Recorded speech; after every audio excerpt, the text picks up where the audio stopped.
Annalise Riles. I'm the Executive Director of the Northwestern Buffett Institute for Global Affairs, and welcome back to another episode of Confronting COVID-19, Global Implications and Futures, our webinar series that started just as we at Northwestern all went into working from home. And I realize this is the 8th or 9th rendition, which means it's been a while now.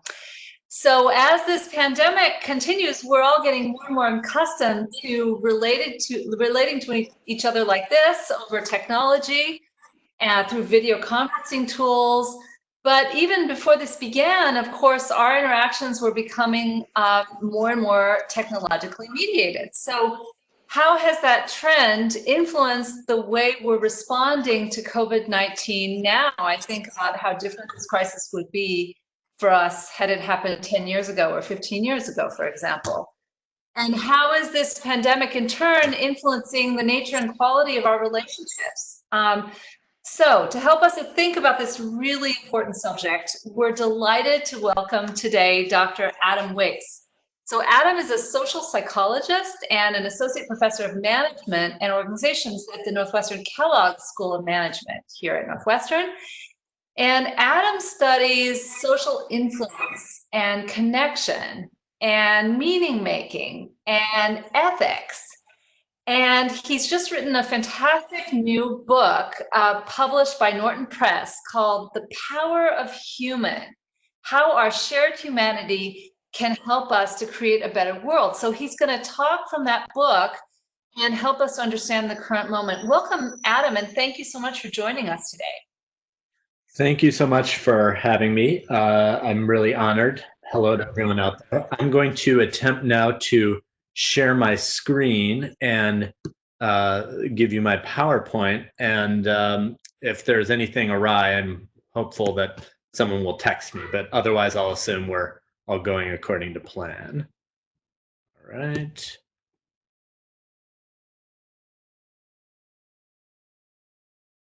Okay, so thanks very much for the introduction. I'm going to talk today building a bit off this book that I published just a few months ago last year called The Power of Human. It's essentially the culmination of 15 years of research on our tendency to see our declining tendency to deeply engage with other humans in the world and why that is important. And I am going to use this to talk about the current moment in the following way. My sense is that our general response globally to this pandemic has been largely insufficient, and that's possibly because of some of the trends that I describe in the book. Now, I'll start out by saying something, which is that everything I'm talking about comes from the perspective of being a psychologist, and because I know there's a real varied audience online, I just want to be clear what I mean by psychologist. So by psychologist, I don't mean the type of person who sees into the future or asks you about your mother or puts you on the couch. I don't have expertise in any of this type of psychology. Instead, I'm going to be talking from the perspective of research. So the type of work I do is giving people surveys, giving people, looking at people's behavior, and occasionally scanning people's brains as well to understand how they think about these things. And the main thing that I've been studying, if there's been one kind of thorough line through my research over the past 16 years now, it's been studying the process of humanization and dehumanization. And by dehumanization, just to give you a definition of what I mean by dehumanization, I mean not like wild scale genocide type dehumanization where we're literally treating others as animals or vermin. I'm talking about the mere failure to consider others as having minds capable of thinking and feeling. And seeing human, which I think is the important part here, is the converse of this. Seeing human represents the idea of humanization, really considering others as having minds capable of thinking and feeling. So at the ultimate level, we're just talking about engagement and disengagement with each other. Okay, so dehumanization is a lack of engagement with each other. Humanization is a real engagement with others as having deep inner lives. And what I try to document in my book is a trend that's been going on for at least the past 5 decades or so, whereby I believe we're coming apart. Now, other people have documented this in other fields. I'll give you some data to support this idea that people have become gradually atomized since the at least the late 1960s or so. And I think this pulling apart phenomenon can partially explain why we failed to solve this large-scale coordination problem, which is acting in solidarity to combat the virus in various ways. So let me first show you some data on empathy. Okay, now it would have been great if someone had just been measuring my definition of dehumanization over the past several decades, but instead I'm going to show you related data. So data that is related to deep engagement with others and show you that there's this consistent trend. So one, if we look at surveys of college students, where college students are asked to report their empathy in terms of empathic concern, that is how deeply they feel others' emotions, or in terms of perspective taking, how often do they try to get into another person's mind. What you see here, starting in the late 1970s when these surveys were given up until about 10 years ago, is a steady decline, where college students are reporting less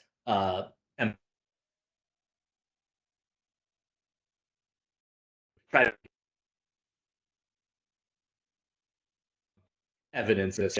If we get nationally representative data, and this is data from the US, we also see a general decline in trust. So if you look at the General Social Survey over a period from the early 1970s to the early 2010s, you see on the survey that's given every year, people are responding less and less affirmatively to the statement, most people can be trusted. That is, there's a general sense of distrust on the rise. So more evidence of this sort of disengagement with others. And then if we look at just basic getting together, socializing in person, what I'm showing you here are sets of data from 8th graders, 10th graders, and 12th graders, and students, early year college students. The first graph shows a declining percentage of people saying they get together with their friends almost every day from 1976 to 2016. The other graph looks at the hours of week people report spending socializing with friends or going to parties. So also just this basic level of socializing, getting together has declined from the mid 80s to today. And this is not just being replaced with online getting together, because what you see is that there's also been a spike in loneliness amongst this cohort, especially since 2008. So if you had been looking at the data from, say, the late 70s to the late 2000s, you would say, oh, okay, loneliness is declining, but instead we've seen a spike in loneliness over the past 12 years or so. So all of what this says is that people feel less empathy toward each other, they trust each other less, they're getting together less in person, and online getting together isn't a real substitute for this because loneliness is increasing.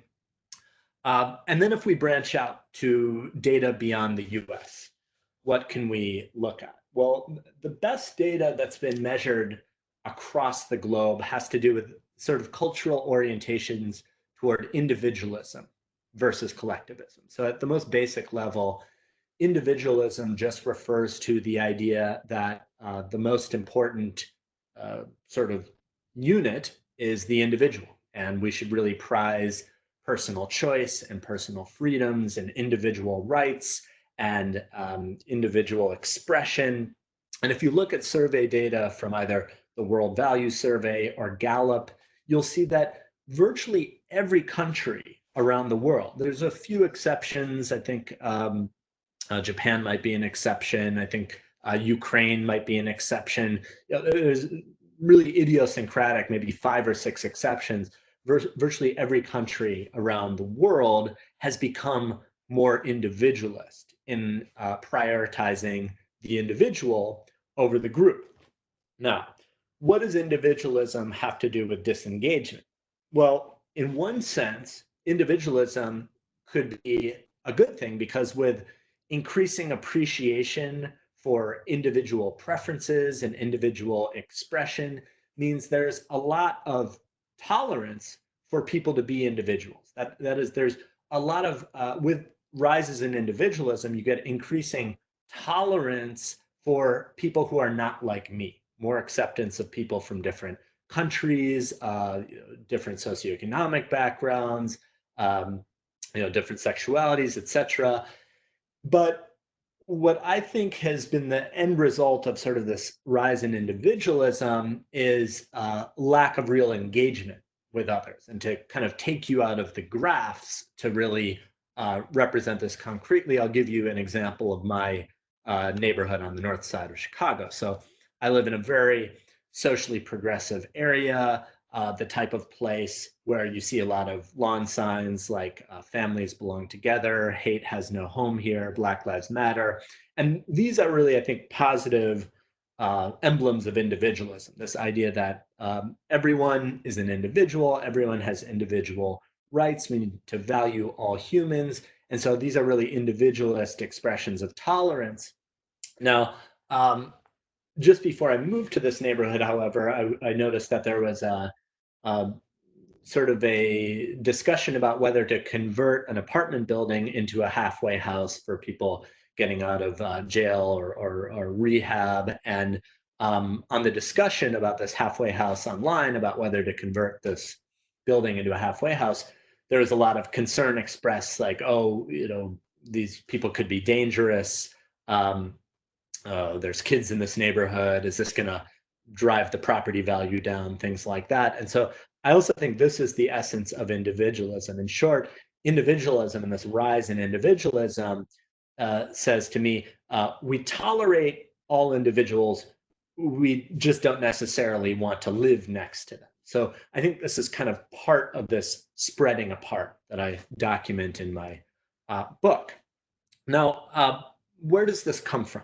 This idea that people are becoming more atomized, more focused on the individual versus the collective, less trusting of others, less empathic toward others.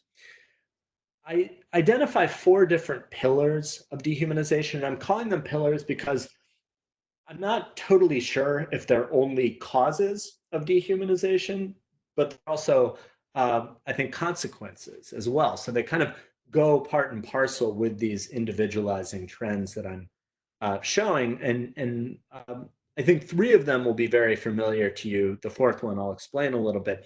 But what are these kind of pillars? Well, one is just the rise in automation. And by automation, I mean anything from actually machines performing work to this kind of automation that we keep in our pockets. The idea is simply that more and more of our interactions become replaced or mediated by technology, and that pulls people apart, this rise in automation. So that's fairly obvious.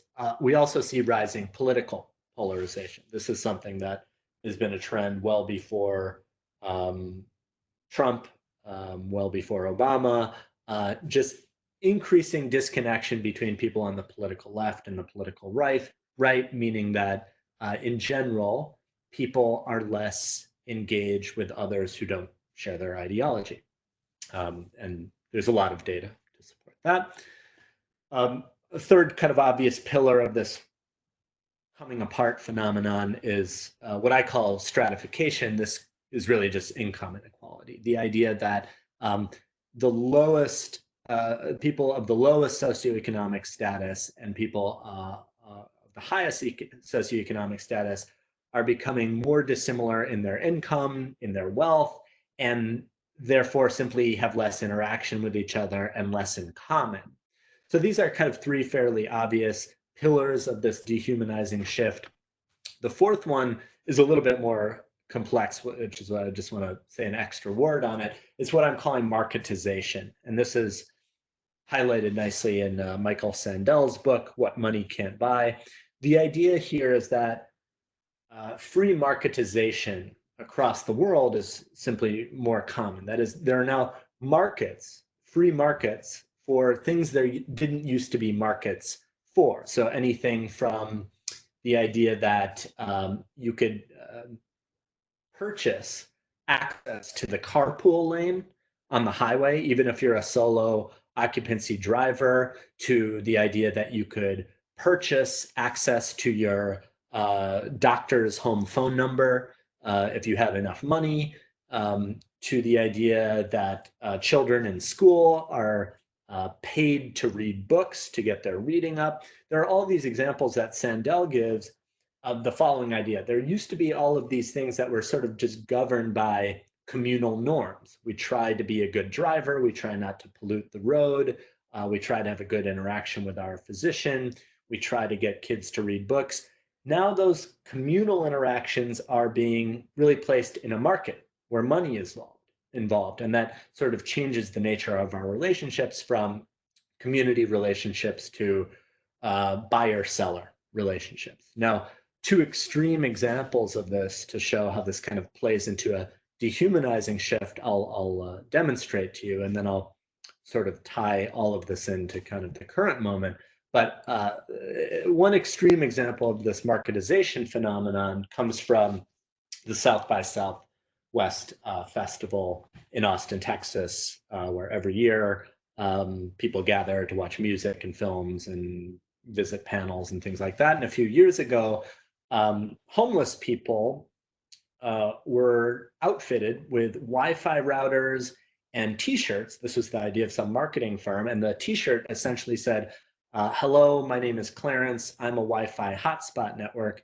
If you log on to my network, I don't know how this actually worked, and put in your information, you can get access to Wi-Fi via me through this router. And so they thought this was a clever way to sort of put homeless people to work, I guess, but they faced a lot of backlash for this because here you're literally treating people as sort of an object or a service, as something to be bought and sold in a market context. Another example comes from Disney World, where a few years ago, the story came out that at Disney World, there are special lines for people with disabilities so they can get to the rides sooner. And this sort of cottage industry popped up of rich Manhattan moms purchasing handicapped tour guides to essentially cut the lines at Disney World. So, disabled people all of a sudden essentially becomes kind of bought and sold for a price. And there was backlash against this as well. So these are extreme examples of how human beings can be kind of turned into stores of value and treated less as humans and more in terms of, well, what is your market worth? So my book lays this out as a problem, this dehumanizing shift that occurs part and parcel with income inequality, rising political polarization, rising automation, and rising marketization. And what I want to suggest is that this is not a good thing. In fact, the thrust of the book is to say, well, why do humans matter? We've gone, along with these trends. Maybe there's something good about these trends. My argument is that most of these trends are not good for us because human beings give a lot to us in terms of psychological meaning. So the presence of another person in the room, or just knowing that, say, a human being prepared our sandwich rather than some kind of faceless corporation. There have been studies on this, that human touch really gives our life meaning, or knowing that a bracelet was made by a human being versus a machine. The presence of humans gives us psychological meaning. When we're aware of human beings, we're more likely to behave morally, we're more likely to behave kindly when we recognize the presence of human beings. Humans are also essential to moving us to act as a collective. So in all of the research on persuasion and how do you get people to do difficult things like recycle or vote, all of these kind of collective action problems, it turns out the most effective way you can get people to do anything is to tell them other humans are doing this as well. When people know that other humans are voting, they vote. When people know that other humans are using electric cars, they want to use electric cars. So humans are important to move us to act, and humans are quite motivating for us. That is, we often do things, we're motivated to act on behalf of other people, often more so than just to benefit ourselves or to earn money. So often there's a lot of research in my world showing that, even recent research showing that the best way to get people to engage in social distancing or washing their hands is not to tell them, do this for yourself. It's giving them the message, you should do this on behalf of other humans. So it's kind of interesting living in this very humanless time because it's sort of a natural test of some of my hypotheses. How much do humans matter? Now, to go into the current moment and to kind of speculate on how this trend has affected the current moment, again, I think this coming apart phenomenon, this idea of kind of every person for themselves, and we're this globalist marketplace, but we don't want to necessarily live next to someone different from us. I think that left us kind of ill prepared to act as a unit. And yet there has been some variation from country to country that I'll talk about in a moment that speaks to how different degrees of individualism within a country makes the country made the country more or less prepared to deal with the crisis that we're facing. I also think this issue raises questions about whether the pandemic has made us more or less connected. I have some thoughts on that and a little bit of data on that I can present. And how will the pandemic affect the four pillars that I just talked about? So automation, stratification, polarization, and marketization. So let me walk through each one of these. So as I mentioned, this general sort of global trend toward individualism, I think, has made it so it's very hard to coordinate with other countries, coordinate within a country. People want to do their own thing. But if we look at data comparing countries that have done better or worse, there are some meaningful trends. And one caveat here is, as a psychologist, I'm not an expert on how different countries have fared. There's a lot of debate over this. A lot of people say New Zealand, Vietnam seem to be doing well. There's a lot of debate about Sweden, their strategy of kind of keeping the country open. Is that a good thing? Is that a bad thing? What I'm looking at is other people's data where they're simply looking at rates of increase in COVID-19 cases. And one of the most interesting pieces of data that I found on this comes from a guy at London School of Economics who showed essentially individualistic countries did worst. Collectivist countries did better. So unpacking that. Countries that really prioritize personal choice, personal freedom, the power of the individual, autonomy. These are the countries that experienced higher rates of increases in COVID-19 cases, whereas countries that were more collectivistic, that appreciate things like conformity and obedience to authority and doing as others do, and thinking about not just the individual, but the family unit and the country unit, those countries did better. And Michel Muthukrishna, who's been delving into this data, writes about this. He says, collectivistic cultures may have evolved a suite of behaviors that are well adapted to epidemics, less mouth-to-mouth kissing, physical affection in general, more vigilance of others, even in-group members, social learning, conformity, obedience to authority, avoidance orientation, etc. And this is all speculation, but these are the types of things that may have played a role. When we look at the data, this is just collectivism plotted against rate of increases in cases. And what you see as you go higher, I guess, rightward on the x-axis, these are the more collectivistic countries, Guatemala, Venezuela, Pakistan. Leftward is very individualistic countries like Australia, Netherlands, United States, United Kingdom. And then the y-axis is the case log.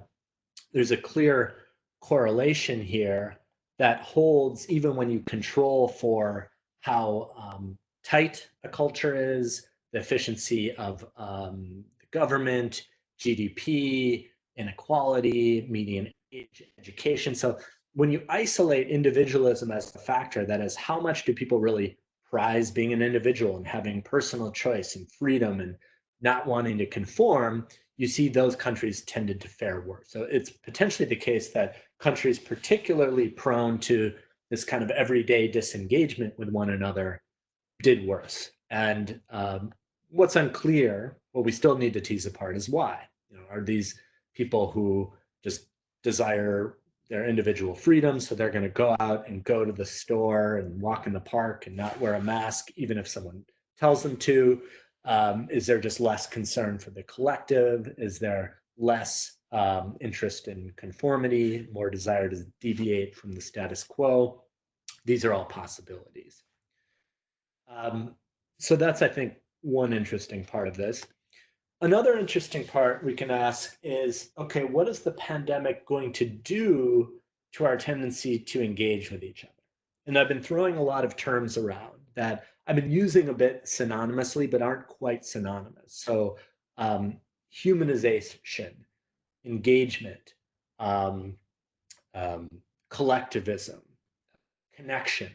Here, they're not all the same. They're often correlated. But here we could ask just about kind of social connection, the degree to which people feel like they have friends and like they have social support. And early on, there was a lot of concern that this whole social distancing phenomenon was going to make people feel really isolated. In fact, today, there was a survey that came out that said 47% of Americans say they feel more lonely than usual during COVID-19. And it's not so clear that people are very accurate at assessing how good they felt before the pandemic and now. I'll show you some data that speaks to that in a moment. One important thing when we think about how the pandemic affects isolation is the following idea that comes from one of my former mentors, John Cacioppo. So John was really instrumental in saying objective isolation, that is being actually apart from others, or maybe actually only having one or two friends, is very distinct from subjective isolation, which is the feeling of loneliness. So what he really meant was you could have just one or two friends and feel extremely connected to people. Conversely, you could have 200 friends and feel very isolated. Now, objective and subjective isolation are often correlated, but not as strongly as we might think. They're very distinct. And so this idea that because we're physically isolated means we're lonely is not necessarily true. And my speculation early on was that, if anything, connection has increased, especially amongst weaker ties. And what I mean by weaker ties is people that are more like acquaintances. And maybe you have these experiences of, during this time while we're all locked down, reaching out to people that you haven't talked to for a while, or hearing from people you haven't talked to in a while. So I have a sense that the pandemic, if anything, would be a slight boost to social connection. Now, what does the data say? So far, the data in my mind is kind of imperfect because a lot of it is asking people, well, how do you feel compared to a few months ago? And people aren't really good at knowing how they felt a few months ago. So finally, there's a little bit of data that actually measured people's sense of connection before the pandemic really hit and after. And I'll show you that data on the next slide. Came from researchers in the US and Canada, and they actually wrote an op-ed about this data in the Washington Post today. But what the data shows, essentially, where they got measures of social connection and isolation from surveys given in early February, and in some cases early January, and then now, or more recently in early April. What you see across surveys from Canada, the US, and the UK is just a real minuscule drop in connectedness. So one way I can show you this is looking at a different score from time 2 to time 1. And all you need to really take a look at is that most people, what this data shows, where the x-axis is change in social connectedness from later in the pandemic to pre-lockdown, is that most people are reporting zero change or just a tiny drop in connectedness. So the researchers talk about really how resilient people have been. It doesn't support my hypothesis that connection has increased, but it suggests people's connection stayed the same. Interestingly, the researchers looked at introverts and extroverts separately and found that, if anything, loneliness has been slightly worse in terms of a change, and connectedness has been slightly worse in terms of a change for extroverts versus introverts. So what these graphs show is that, as we typically see, introverts feel less connected and more lonely than extroverts.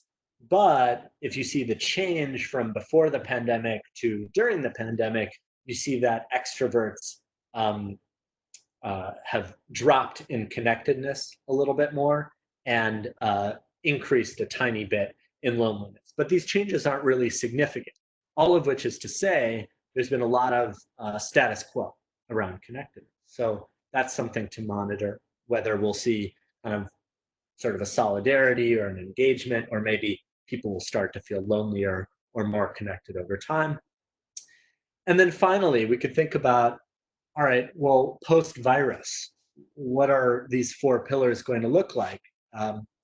In the interest of time, I'll just say, as of now, my concern is that all of this is going to be worse. So what has the virus done? It's made us more reliant on machines and automation that separate us from one another.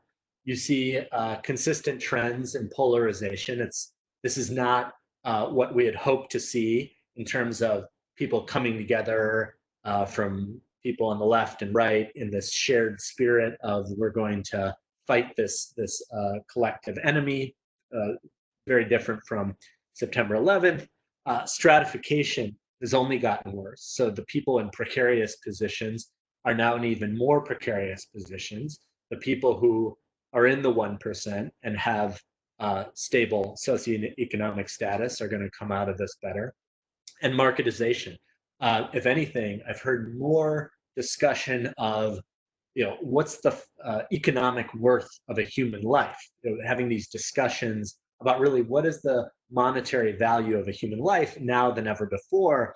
And so my concern, which I share with the French author Michel Houllebecq, is a bit depressing. The world will be the same but worse after the virus. Maybe that's an overstatement, but at least in terms of these dehumanizing trends, I think that could persist. So I'll stop there. I want to thank you guys. I'm going to unshare my screen, and then I will take some questions.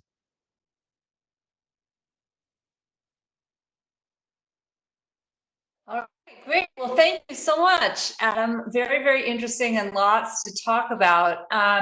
Maybe I'll just start with, I think, one of the really surprising findings you reported, that actually we're not seeing a decrease in connectiveness or an increase in loneliness since in the last 8 weeks, at least. So that leads me to ask a question about the automation pillar in particular of your scheme. So we know that digital technologies have been critical in this crisis in so many ways. And I think a lot of us were surprised, for example, as teachers, that we expected a disaster and we're finding new forms of connectedness that we didn't expect. It's not all roses, but it's not all awful either. You know, many of us, I think, would have described social media and the internet as pretty dehumanizing before, but a lot of people are reporting new uses of the internet, online free art classes, concerts being given by, you know, Yo-Yo Ma, and so on and so on. This is all to say your technology pillar seems to encapsulate quite a lot. Can you at all break this down for us and tell us what's the issue here? Is it the lack of physical touch? Is it the addictive algorithms in our devices? Are there any design principles for digital technologies or automation that would produce more genuine social connection? Anything more you can say, more concrete or specific about that? Yeah. So first thing that I want to express, which is sort of known in the literature, is that virtual connection is no substitute for in real life connection. And you've probably experienced that in your FaceTimes with friends and family or your Zoom meetings. You know, there's this asynchrony, there's things that are missing. However, I did some research a couple years ago where a collaborator and I looked at all of the data that exists to look at the connection between online technology use and social engagement, essentially. And what we found is that technology can have positive or negative effects on, say, empathy and deep engagement with others, depending on how you use it, and in the following way. One, if you're using technology as a substitute, just as a substitute for in real life interaction, then you're going to get lower social connectedness.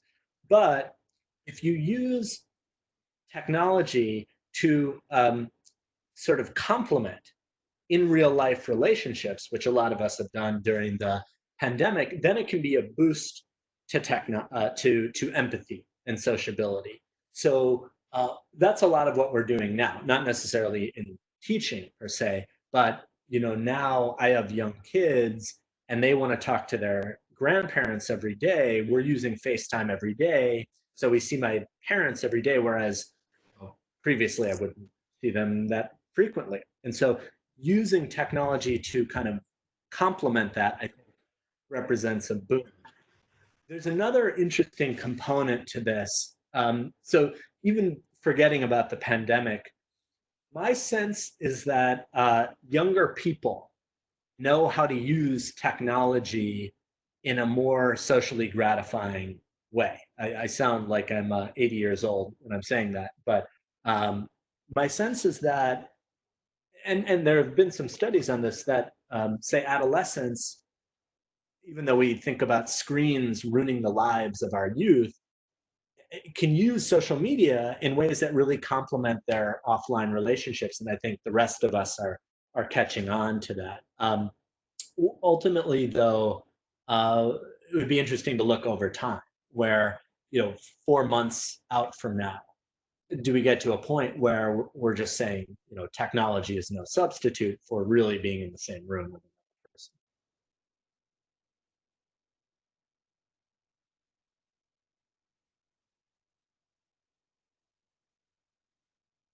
I think you're muted. Can't hear. Can you hear me now? Good. Yes. Yeah. So follow-up question from one of our listeners is, so does this suggest any implications for how technology could be used to combat dehumanization? Right. Yes. So one, as I mentioned, as long as it's being used as a complement and not a substitute, I think you get some positive effects. The other part of this that I forgot to mention, that we found in looking through the literature, is that people who in general have difficult time connecting with others or just have limited mobility, like elderly people, in normal times really benefit from connecting with others through technology. So we also talk about technology as a better than nothing substitute for others. Now, in terms of how to use technology in a way to better our mental health versus worsen it, I think there's also been a problematic aspect of this, which is in daily life, we engage in social comparison with others. We uh, say, well, how am I doing? And how do we assess how we're doing? Well, we look at everyone else and we see how they're doing. We know that online, people don't really present the fully authentic view of themselves. Um, and oftentimes, what we see online is what people call the Facebook self, or kind of the best version of oneself. That's changed a little bit during the pandemic because we see in their pajamas or whatever. But what I'm getting at is in terms of, well, how can we use technology to kind of enhance our relationships? Well, you don't want to use it is as a tool to kind of gauge your own well-being, because you need to keep in mind that people are not presenting their full selves online. So again, I think thinking about it in terms of doses, using it when other options are available, other options are not available, for a daily check-in, not for trying to, go through your colleagues and seeing how productive they are during lockdown. Other questions about your other pillar. Oh, you there? Yeah. So we see a couple of other questions about your other pillar, polarization.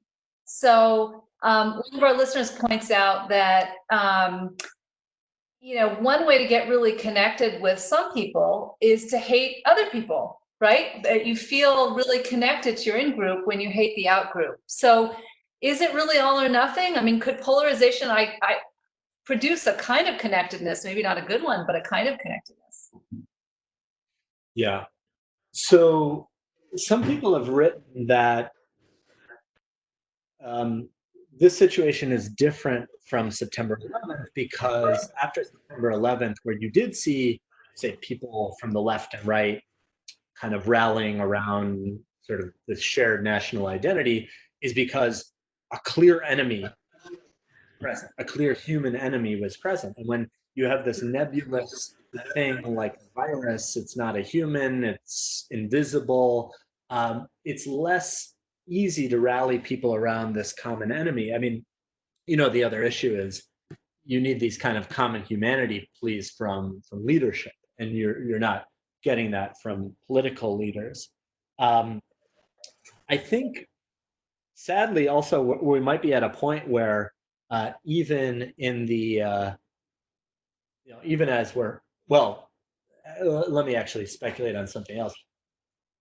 Different states are opening up at different times, and when you see that type of kind of individualism at kind of the state level, you don't really have a shared sense of national identity. So a lot of people have talked about that this is actually a wasted opportunity to bring people from the left and the right together, rallying around this cause. When you have very few messages about a common humanity, a common identity, even a common enemy, it's really kind of every state for themselves, every person for themselves.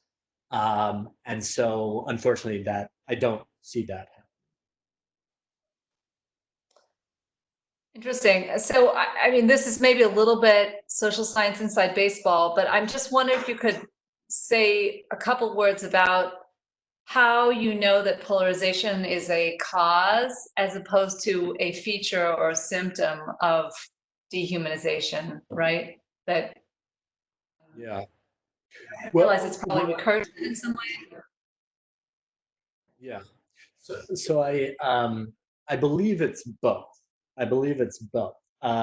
It's certainly an outcome, because as people fraction into homogenous in groups where if I'm liberal, I surround myself with liberals, or if I'm conservative, I surround myself with conservatives.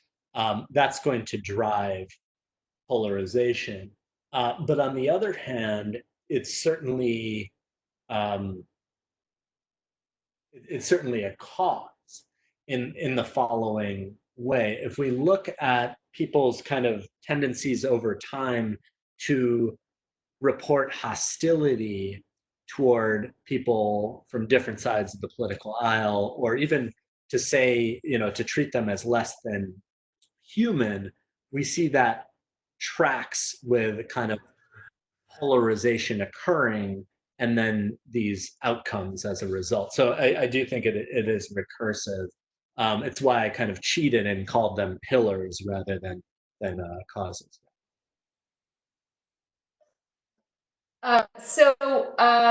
Couple questions about other possible factors. One person would like to know if there's data crossing individualism versus community with degrees of religiosity, and how religion might be a factor one way or another in people's sense of humanization. Yeah, it's really interesting. So Michel Gelfand, who's done some of this cultural psychology work on tight versus loose cultures, which is a little different from individualism and collectivism. Tight cultures are more rule-following, obedient, fewer deviations from the status quo, fewer things allowed in the society.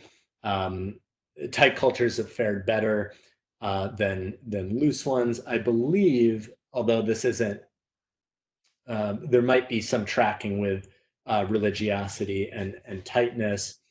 The other thing that we know about religiosity is that it can be a really positive thing to get people to act as a collective. So if anything, I would imagine countries where there's a real shared religiosity, you could see them responding well. That's my speculation, because religiosity makes people really pro-social toward members of one's own religious community. Could have some negative effects on those outside the community, but can be a real positive for a kind of collective actions.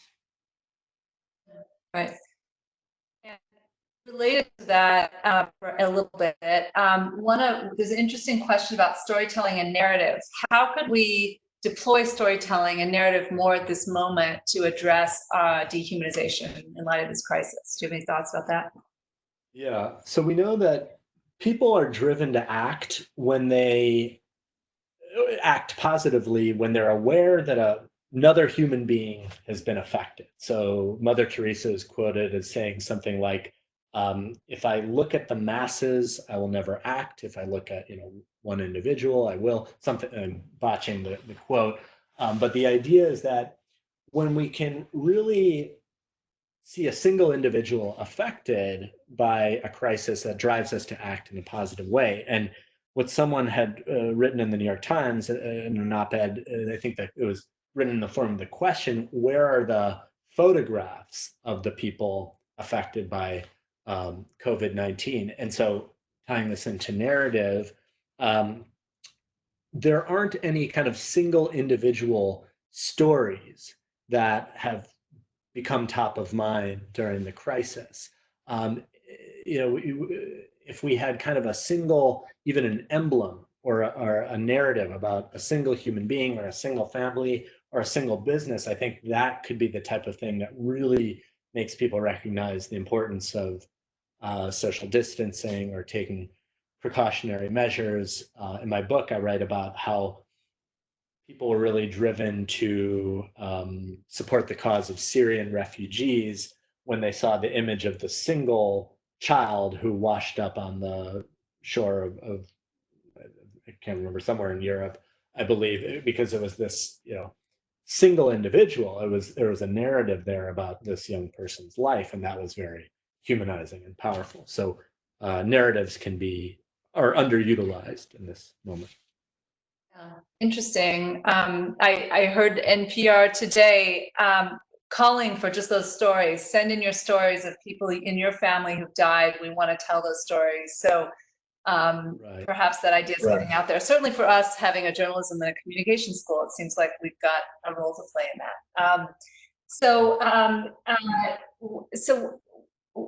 What do you think about sort of the long-term effects of this? If we, do you think that if we stay, if we stay in this environment for say 6 months or a year of really being socially distanced from one another, we're going to see different kinds of effects than we're seeing right now. That graph you show of really the effects not being that great will look very different. Yeah, my sense is that there's probably some turning point where instead of connections staying constant or being good for some people or bad for some people, I think it'll start to really become difficult for folks. Now, I live with my wife and kids, and so you'll probably see breakdowns amongst people who live alone versus with families. I feel like my level of connection would probably stay the same, but I think it'll be really challenging. And then also you're going to have other stresses, economic stresses piling up that are going to play into exacerbating feelings of disconnection with others. So I think in the short-ish term, we're pretty resilient and we can adapt and feel connected and check in with others. But it's a testable hypothesis. The other hypothesis would be that this becomes normal and we get better at doing Zoom yoga classes and Zoom seminars and things like this. And we say, oh, okay, this is kind of the norm now. I would just throw one more thing in there, but and this is just not me as a scholar or anything. I've just been personally surprised at how imperfect all the technology is for doing this stuff virtually. It's like whether it's FaceTime, Zoom, WebEx. I mean, in one sense, you could say it's amazing. We're in a group of over 100 people right now. I'm talking, I can hear you, you can see me, you can see my PowerPoint. It's been amazing how many of those little quirks, or someone doesn't have a good Wi-Fi connection. I mean, I think that those little things start to build up and break down a little bit.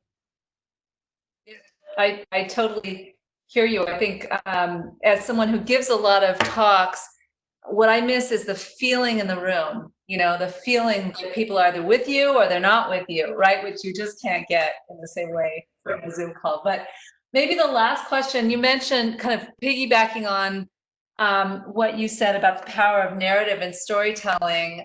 What about the reverse? What about government propaganda that sort of encourages dehumanization? One of our listeners mentions the impact of propaganda we know on genocide, right? And people's willingness to engage in genocide behavior.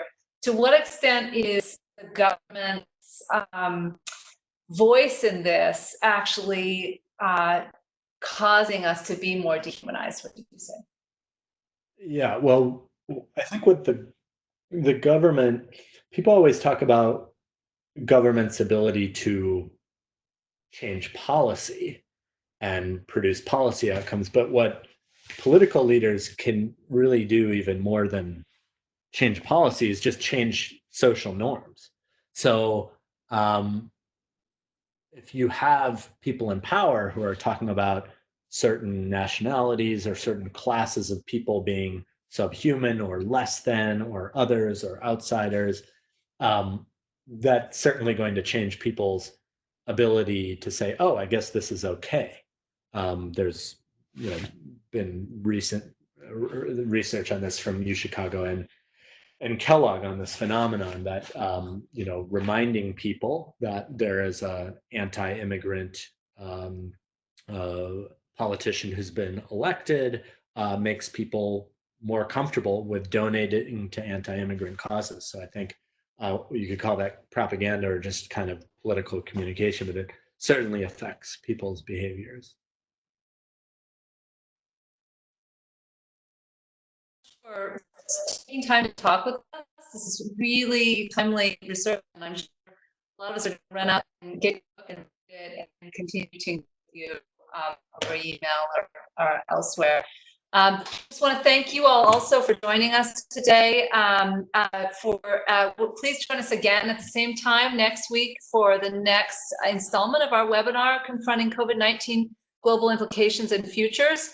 The next week, we are going to host Professor of Chemical and Biological Engineering, Dr. Luis Amaral, who will be discussing the challenges of predictive modeling of COVID-19.